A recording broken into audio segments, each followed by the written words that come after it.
Ayoko. Ayaw kong maglaro.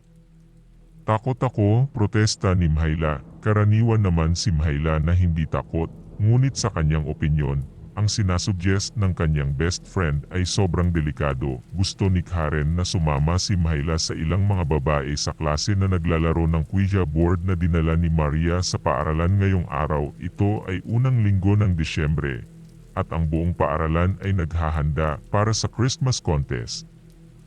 Karamihan sa mga estudyante ng ika-6 na baitang ay kasali sa contest. Ang iba ay nasa choir, ang iba ay nagpapanggap bilang mga anghel at mga pastol. Ang mga regular na klase ay pansamantalang hindi ginaganap at ang buong linggo ay inilaan para sa mga rehearsal. Ang mga natira lamang sa mga silid-aralan ay ang mga hindi kasama sa contest. Sila ay inatasang magdekorasyon ng mga silid-aralan para sa Christmas Decorating Contest. Nasa silid 36, ang honor section, sina Mhaila at ang kanyang mga kaklase. Tulad ng karaniwan, mayroon ng plano ang kanilang residenteng artist para sa lahat ng mga gagawin, kaya wala nang natirang gagawin kundi maglagay ng mga rainbow lights. Nagkakasawaan na, kaya't ilan sa mga babae ang nagdala ng mga larong pambata sa paaralan. May nagdala ng mga baraha. May isa namang nagdala ng chess set. Ang mga mas matapang ay nagdala ng Game Boys. Bawal ang Game Boys at mga baraha, ngunit dahil abala rin ang mga guro sa contest. Nakalusot ang mga kaklase ni Mhaila, mabilis na naging isang sentro ng libangan ang silid-aralan, kung saan ang mga grupo ng mga estudyante ay naglalaro sa iba't ibang sulok ng silid. Ang pinakasikat na laro sa ngayon ay ang Ouija board. Nagtipon ang mga babae sa paligid ng parisukat na board na pintado ng mga titik, numero, buwan, at ilang bituin. Sa gitna ng board ay may dalawang bilog. Sa loob ng isa ay ang salitang O, at sa kabila nito ay ang salitang hindi. Nakikinig ang mga babae ng tahimik sa paliwanag ni Maria tungkol sa mga patakaran ng laro, parang Spirit of the Glass ito. Itatanong mo sa espiritu kung sasama ito sa iyo, at saka mo itatanong ang mga katanungan tulad ng kailan ako ikakasal, o matatapos ba ako sa pag-aaral. Ganyan mga bagay. Tapos, hihintayin mo ang sagot ng espiritu. Sabi niya, papaano sila sasagot? Pag-aalinlangan na tanong ni Celine. Kapag o, pupunta ang baso sa bilog na may o. Kapag hindi, sa kabila. Kapag hindi kayang sagutin ng oo o hindi, hahalin tulad ng baso ang sagot sa pamamagitan ng pag-spell gamit ang mga titik. Paliwanag ni Maria sa kanyang mga nakatutuwang tagapakinig, ibig mong sabihin. Talagang pumapasok ang mga espiritu sa puso-shape na bagay na yon at naglalaro sila ng laro kasama ninyo. Hindi ako naniniwala. Hindi ako naniniwala sa multo o mga espiritu, sabi ni Arlene. Isa sa mga pinakamaganda sa klase, isa lang itong laro. Sabi ni Maria na walang pakialam, hindi ba delikado yon? Paano kung tayo ang iposes ng espiritu? Biglang tanong ni Emily, pwede nating paalisin ang espiritu. Sige na. Ano ba ang mangyayari sa atin? Nasa paaralan tayo. Maraming tao sa paligid natin. Kung may mangyari man, tumakbo na lang tayo. Bukod pa riyan, tanghali na. Karaniwan, hindi umaatake ang mga masasamang espiritu sa tanghali, tiyak ni Maria. Naku, game ako, sabi ni Lilibeth. Palagi siyang interesado sa mga kwentong multo, at gustong-gusto niya ang nakakatakot na mga kwento. Kasama kami, sabi ni Camille, mula sa kabilang dako ng silid. Hinawakan niya ang braso ni Mhaila at literal na inihila ang kanyang best friend papunta sa kung saan naghihintay si Maria at ang iba pang mga kasama. Okay. Lilibeth, Camille, Mhaila at ako. 4 kami. Akala ko sapat na ang mga players. Simulan na natin, sabi ni Maria, nagpapakita ng liderato. Ang 4 sa kanila ay umupo sa sahig sa paligid ng Ouija board, isa sa bawat gilid nito. Si Maria, na ang tanging nakapaglaro na ng laro, ay nasa harap ng board. Si Mhaila, na nakaupo sa direksyon na harap niya, ay kailangang basahin ang mga titik at numero na baliktad. Sa kanan ni Maria ay umupo si Camille at sa kanyang kaliwa ay si Lilibeth. Ang iba pang mga babae ay sabik na nagtipon sa paligid ng apat. Hintay! Kanino tayo tatawag? Gusto ko yung sikat, sabi ni Camille. Sino ang gusto mong tawagin? Tanong ni Myhaila. Unti-unti nang nasasabik sa laro. Paano si Elvis? Alam mo, para malaman natin kung talagang patay na siya o kung buhay pa siya, tulad ng sinasabi ng mga tabloid sa Amerika, sabi ni Camille. Okay, subukan natin yan, sabi ni Maria, at sa mahinahong boses, unti-unti niyang binanggit, tinatawag namin ang espiritu ni Elvis Presley. Sumama ka sa amin, maingat na inilagay niya ang kanyang kanang hintuturo at gitnang daliri sa puso-shaped na glass at ipinahiwatig sa tatlo pang kasama na gawin ang parehong hakbang. Nang may apat na set ng hintuturo at gitnang daliri na nakakapit sa glass, siya ay nagtanong, Espiritu, narito ka ba? Walang nangyari. Muling nagtanong si Maria, ngayon ay mas malakas. Elvis, narito ka ba sa amin? Gayunman, nanatiling hindi gumagalaw ang glass, tignan nyo. Sabi ko sa inyo, pekyan, sigaw ni Arlene, habang ang ibang mga manunood ay nagrorona ng frustrasyon. Hindi totoo iyon, sabi ni Maria nang may pagkabastos. Baka lang hindi available si Elvis. Tawag tayo ng ibang tao. Tinawag nila ang anumang espiritu na sumali, at pagkatapos ay dumating ang isang espiritu. Sabi ng espiritu, ang pangalan niya ay Albert, isang maliit na demonyo na narinig ang tawag ng mga pinsan ko kaya sumali siya sa kanila. Nung una, napakabait niya kausap. Sinagot niya ang mga tanong nila at lahat. Pero pagkatapos, patuloy niyang itinulak ang glass papunta kay Monina, kapitbahay ng pinsan ko. Nang tanungin sila kung bakit, sinabi niya na gusto niya si Monina.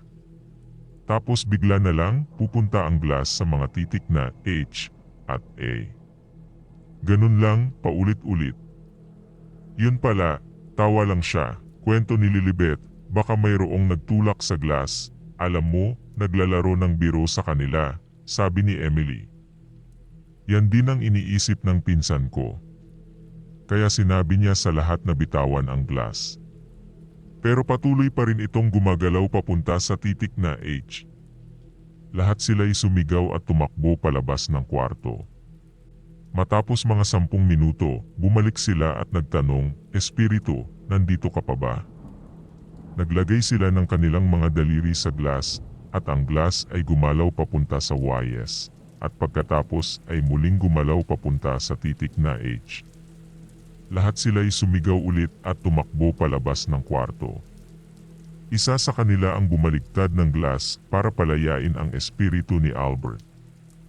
Pero tuwing nagtatanong sila, Espiritu, nandito ka pa ba? Ang glass ay sumasagot ng oo. Kinailangan nilang 3 oras para mapalayas ang espiritu niya. Kwento ni Lilibeth sa kanyang mga kaklase na ngayon ay nanginginig na, hindi ako naniniwala sa inyo, angas na sabi ni Celine. Sumasumpa ako na totoo ang sinasabi ko, sigaw ni Lilibeth. Sige nga, paano kung tawagin natin si Albert? Hamon ni Maria, hindi, sige. Sige, ang oo ang sagot, kaya nag-ipon ng lakas ng loob si Maria at ang 3 babae. Isinara ang kanilang mga mata at tinawag si Albert na demonyo. Tinatawag namin ang espiritu ni Albert na demonyo, sabi ni Maria na may kakaunting takot sa kanyang boses. Takot siya pero ayaw niyang isipin ng iba na siya ay duwag. Sa huli, siya ang nagdala ng Ouija board sa paaralan. Binuksan ng dahan-dahan ni Myhaila, Camille, at Lilibeth ang kanilang mga mata at isa-isa nilang inilagay ang kanilang mga daliri sa glass. Espiritu, nandito ka ba? Tanong ni Maria. Agad na gumalaw ang glass papunta sa bilog ng O. Sabihin mo sa amin ang iyong pangalan, Espiritu, utos ni Maria. Paunti-unti, gumalaw ang glass patungo sa titik na nagtitinginan ang mga babae. Naitawag ba nila talaga ang espiritu ni Albert? Siguro may nagtutulak ng glass. Siguro may naglalaro ng biro, naisip ni Myla. Tiningnan niya nang malapitan ang glass. Halos hindi na hawak ng mga daliri. Siya mismo ay magaan lang na pinatong ang kanyang mga daliri sa ibabaw nito. Nagsimulang gumalaw ang glass papunta sa iba pang mga titik.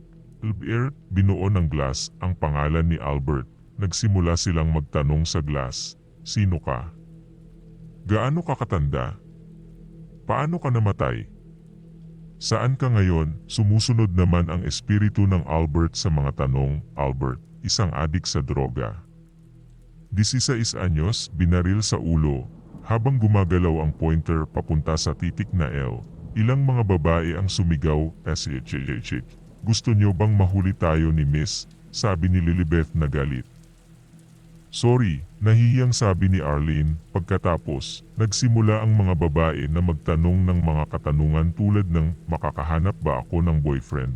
At "Makakapasok ba ako sa honor roll ngayong taon?" Sa simula, sumusunod ng maayos at mabilis si Albert sa mga tanong. Ngunit sa bandang huli, naging mabagal siya sa pag-respond. Parang may ibang bagay na nagdudulot ng abala sa kanya. Sa isang sandaling tahimik, gumalaw ang pointer patungo kay Myla, pero huminto sa gitna at patungo kay Arlene na nasa kanan ni Myla. Nagtatanong si Lilibeth nang may pagkakuryoso, "May mali ba, espiritu?" Sa puntong ito, ang buong klase ay nagsisiksikan sa paligid ng grupo na gumagamit ng Ouija board at walang ingay. Maliban sa mga boses ng 4 na nagtatanong, agad na gumalaw ang pointer patungo sa mga titik na H at A. Ito ay inulit ng 3 beses. Parang nagtatawanan, tinanong ulit ni Lilibeth, "Espiritu, bakit ka tumatawa?" "Wala," ang isinulat ng pointer. Pagkatapos, itinuro ulit nito si Arlene. "Hala Arlene, akala ko gusto ka niya," sabi ng isa. "Oh my God," sigaw ni Arlene, habang umiiwas palayo sa grupo. Lumipat siya sa kabilang dulo ng silid, nanginginig at halos umiiyak. "Espiritu, may gusto ka ba sa sinumang nasa silid?" tanong ni Maria. Sumagot ang pointer, "Oo." "Sino ang gusto mo?" Hindi napigilan ni Camille na itanong, kahit na may mga goosebumps na sumisirit sa kanyang mga braso. Sa simula, gumalaw-galaw ang pointer sa board, hindi sigurado. Pagkatapos huminto ito sa harap ni Myla. Pagkatapos ay gumalaw ito ulit, tila naghahanap ng sinuman. Nagbago ang pwesto ng mga tao sa paligid ng grupo at tumigil ang pointer sa harap ng isang puwang sa karamihan. Nang tingnan ng mga babae kung kanino nakaturo ang espiritu, nagtindig ang kanilang mga balahibo. Tuwid na nakaturo ang pointer kay Arlene, na nanginginig sa sulok. Ilan sa mga babae ay nagmadaling lumapit at nag-alaga kay Arlene, na sa puntong iyon ay umiyak ng malakas. "Paalisin natin," sigaw ni Emily, habang niyayakap niya ang umiiyak na kaklase. "Sabihin natin kay Albert na umalis ngayon na." Kaya't bumaling sina Maria, Camille, at Lilibeth sa board.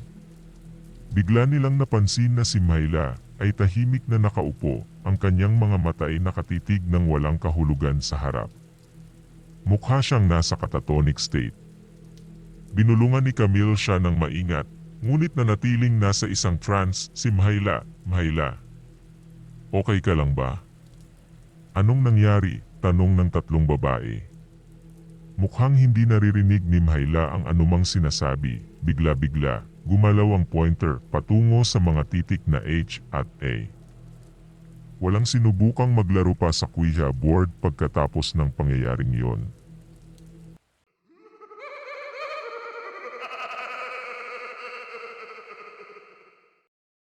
Please like, comment and subscribe kung gusto nyo pa makarinig ng mga nakakapanindig balahibong kwento. Sa mga gustong magpa-shoutout, comment lang po kayo sa ating comment section. Maraming salamat po.